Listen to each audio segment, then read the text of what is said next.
Imaginez la scène. Une chambre d'hôpital. Une infirmière, très consciencieuse, qui veut vraiment bien faire son travail. Oui. Et face à elle, un patient, Monsieur L, qui refuse une nouvelle fois sa séance de kiné. La tension monte. Hmm. L'infirmière insiste, le ton devient un peu plus sec, et là, le patient lâche. De toute façon, vous ne comprenez pas ce que je ressens. Ah, la phrase qui fait mal. Et là, pour l'infirmière, c'est un mélange d'agacement, de culpabilité. Un sentiment d'échec, en fait. C'est ça, une impasse. Et cette situation, qui semble presque banale dans le quotidien du soin, en fait, elle est universelle. On a une bonne intention, aider, et on obtient le résultat inverse. De la frustration des deux côtés. Exactement. Et ce sentiment d'être coincé, de répéter un schéma sans savoir comment en sortir, on l'a tous connu. La question c'est comment on fait pour sortir de là? Comment on transforme une expérience frustrante en véritable apprentissage? C'est de ça qu'on va parler aujourd'hui, d'un processus qu'on appelle la réflexivité. C'est un mot qui peut paraître un peu académique. Oui, mais l'idée derrière est très simple en fait. C'est la capacité à prendre du recul sur sa propre action pour la comprendre et puis pour l'améliorer. C'est l'art de ne pas seulement faire son travail, mais de penser son travail. Et pour nous guider, on a deux documents qui, je trouve, se complètent parfaitement. D'un côté, un guide un peu théorique qui propose une sorte de carte en 5 étapes pour analyser sa pratique. Et de l'autre, le territoire, le témoignage très concret, très personnel de cette infirmière qui raconte justement comment elle a décortiqué cet incident avec Monsieur L. Notre mission, du coup, c'est de suivre cette infirmière pas à pas et l'utiliser le guide comme une sorte de lampe de poche pour éclairer son cheminement. On va voir comment on passe d'une simple anecdote de travail à une transformation durable. Allez, on regarde ça de plus près. On y va. Alors, par où on commence quand on est face à une situation comme ça, encore sous le coup de l'émotion? Le guide nous dit que la toute première étape, le niveau 1, c'est simplement de raconter ce qui s'est passé. C'est le niveau descriptif. Oui, et il ne faut surtout pas sous-estimer cette étape.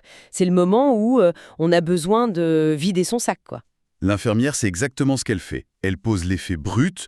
Il s'agissait de monsieur L hospitalisé, il refusait sa séance. Elle est très factuelle. Très factuelle. Elle décrit son ton plus sec, la phrase exacte du patient, sa propre réaction. Agacé, puis coupable. À ce stade, on a tendance à chercher les causes à l'extérieur. Le patient est difficile, les conditions de travail. On est dans la réaction. Mais le guide dit que même cette description, elle n'est jamais totalement neutre, n'est-ce pas? C'est un point très juste. En fait, rien qu'en choisissant de raconter cet événement, en se souvenant de cette phrase-là et en mentionnant sa propre culpabilité, l'infirmière commence déjà un travail d'analyse, sans le savoir. Un récit objectif, ça n'existe vraiment pas, d'accord? Donc, on a posé les faits, mais ça ne suffit pas. Le guide nous amène au niveau 2, le niveau analytique. Comprendre ce que l'on a fait. Qu'est-ce que ça veut dire concrètement? Ça veut dire commencer à examiner son propre rôle. C'est là qu'on compare nos intentions et les effets réels de nos actions. L'intention de l'infirmière, elle était bonne. Elle voulait bien faire son soin. Bien sûr. Mais le résultat, c'est un patient qui se braque. Elle prend conscience de cet écart. Et c'est là qu'elle met le doigt sur une sorte de pilote automatique chez elle, c'est ça? Exactement. C'est le moment clé du niveau 2. Elle réalise que face à un refus, son automatisme, sa routine, c'est d'argumenter, d'expliquer au patient pourquoi c'est important pour lui. Elle est dans une logique de persuasion. Elle n'a même pas exploré la raison du refus. Voilà, elle a un script et elle le rejoue sans y penser. Mais est-ce que c'est si simple d'identifier ses propres automatismes? On est souvent les plus aveugles sur nos propres habitudes. C'est une excellente question et le guide est très clair là-dessus. Ce passage du niveau 1 au niveau 2 est souvent facilité par un regard extérieur. C'est pour ça que ces analyses se font souvent en groupe. Ah oui, Le groupe fonctionne comme un miroir en fait. Il nous révèle nos angles morts. Le fait que l'infirmière fasse cette analyse dans un cadre dédié, ce n'est pas un hasard. D'accord, donc elle a identifié l'écart intention-résultat et l'automatisme derrière. On pourrait s'arrêter là et se dire, bon, la prochaine fois, je ferai autrement. Mais le guide nous pousse beaucoup plus loin, vers le niveau 3, le niveau critique, le tournant décisif. Et là, on entre dans le cœur du réacteur. Parce que jusqu'ici, on a analysé l'action. Maintenant, on va analyser les pensées qui ont produit cette action. La question n'est plus seulement « qu'est-ce que j'ai fait ?», mais « au nom de quoi je l'ai fait ?» on va creuser sous la surface. On va chercher les fondations invisibles, nos croyances, nos valeurs. La phrase clé de ce niveau, c'est « je me rends compte que je partais de l'idée que… » Attends, si je comprends bien, le problème n'est plus seulement l'automatisme de vouloir convaincre, Non, mais la croyance qui se cache derrière. c'est exactement ça. Et c'est le cœur de la transformation de l'infirmière. Elle met des mots sur ce qui a été touché en elle. C'est pas juste un soin refusé. Elle identifie son sentiment d'impuissance qu'elle avoue avoir du mal à accepter dans son rôle soignant. Ah oui, c'est profond. Son besoin de voir une évolution positive chez ses patients, c'est une valeur fondamentale qui définit son identité de bonne soignante. Du coup, le refus de Monsieur L n'est pas qu'une simple contrariété, c'est une menace directe à son identité professionnelle. Voilà. Le guide utilise une image très parlante pour ça. Il dit qu'au lieu de regarder le film de la situation, on commence à analyser la caméra avec laquelle on filme. On examine ses propres filtres. C'est ça. Et l'infirmière le fait quand elle réalise que la phrase du patient « vous ne comprenez pas » fait écho à sa propre peur personnelle de ne pas être à la hauteur sur le plan relationnel.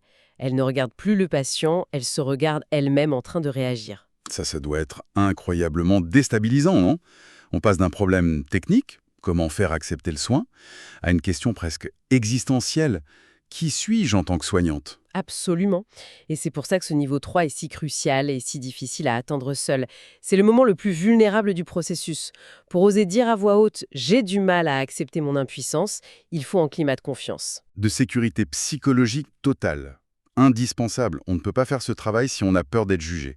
C'est la leçon fondamentale pour n'importe quelle équipe. Sans sécurité, pas de réflexion profonde.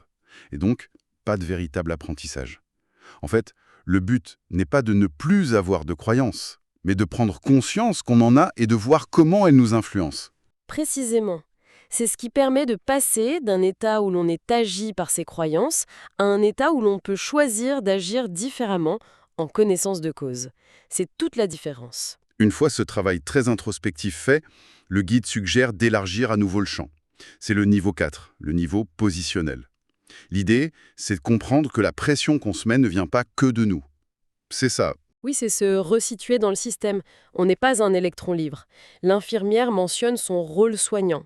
Ce rôle, il s'inscrit dans un système de santé qui souvent valorise l'efficacité, la rapidité, les résultats. Les résultats mesurables, oui. Voilà, la culture de son service, les attentes de sa hiérarchie, les protocoles, tout ça façonne sa pratique.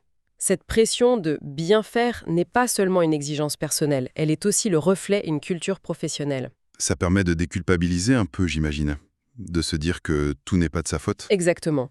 Ça permet de faire la part des choses entre sa responsabilité et les logiques de l'institution. On sort d'une vision un peu tout ou rien, où soit on est tout puissant, soit on est impuissant. On trouve une place plus juste. Et tout ce cheminement nous amène finalement au dernier niveau, le 5, le niveau transformateur. C'est là que tout ce qu'on a compris se traduit en changement concret. C'est l'aboutissement. C'est le moment où les prises de conscience ne sont plus juste des idées, mais s'intègrent et modifient durablement la manière d'être. Le guide dit que les phrases clés deviennent « je vois désormais cette situation autrement ». Et ça, on le voit très clairement dans la conclusion de l'infirmière. Parfaitement. Quand elle dit « aujourd'hui, je me dis que j'aurais pu accueillir autrement son refus », en prenant davantage de temps pour entendre ce qu'il exprimait, ce n'est pas une simple astuce, c'est un nouveau principe d'action. Son cadre de référence a basculé. Ce n'est plus une technicienne du soin qui applique une procédure, mais une professionnelle qui cherche à créer une relation avant tout. C'est une très bonne synthèse. Sa conclusion sur l'acceptation de ses limites, sur l'importance de travailler ses émotions, tout ça montre que son identité professionnelle est devenue plus solide, plus authentique. Elle intègre sa propre vulnérabilité comme une partie de sa compétence. Ce parcours est fascinant. Mais en pratique, pour quelqu'un qui nous écoute et qui se reconnaît là-dedans, qu'est-ce qu'on retient?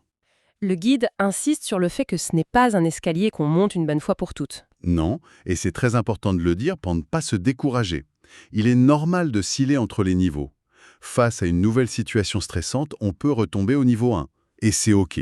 L'important, c'est la tendance de fond.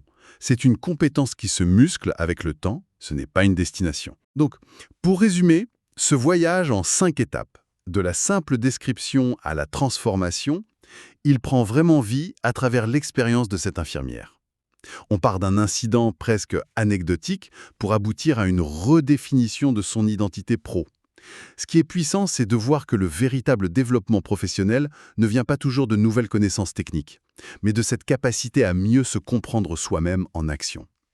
Et le guide a raison sur un point. Même si on n'arrive pas au niveau 5 à chaque fois, le simple fait de prendre le temps de décrire une situation, le niveau 1, c'est déjà le premier pas. C'est l'acte fondateur. Moi, ce que je trouve très fort, c'est que le moment le plus inconfortable du processus, ce fameux niveau 3 où l'on doit admettre que nos peurs font partie du problème, est en fait le seul qui mène à un vrai changement. C'est le point de bascule. Tout ce qui vient avant, c'est de la narration. Tout ce qui vient après, c'est de l'intégration. Mais le vrai travail, c'est quand ça devient personnel. C'est exactement ça. C'est le point de non-retour. Une fois qu'on a vu sa propre caméra, on ne peut plus l'ignorer. C'est ça, la prise de conscience. Tout le récit de l'infirmière est centré sur sa transformation, mais après coup, dans un temps d'analyse protégé. Ça laisse une question en suspens pour moi. On peut se demander comment l'expérience de soins de Monsieur L aurait pu être différente si cette analyse avait eu lieu pendant leurs interactions et non après. C'est le défi ultime, ça. Ce que certains appellent la réflexivité dans l'action. Et qu'est-ce que ça impliquerait d'essayer d'intégrer ce niveau de recul, non pas dans un séminaire une fois par mois, mais dans le feu de l'action, au quotidien? C'est peut-être ça, l'horizon ultime de ce voyage.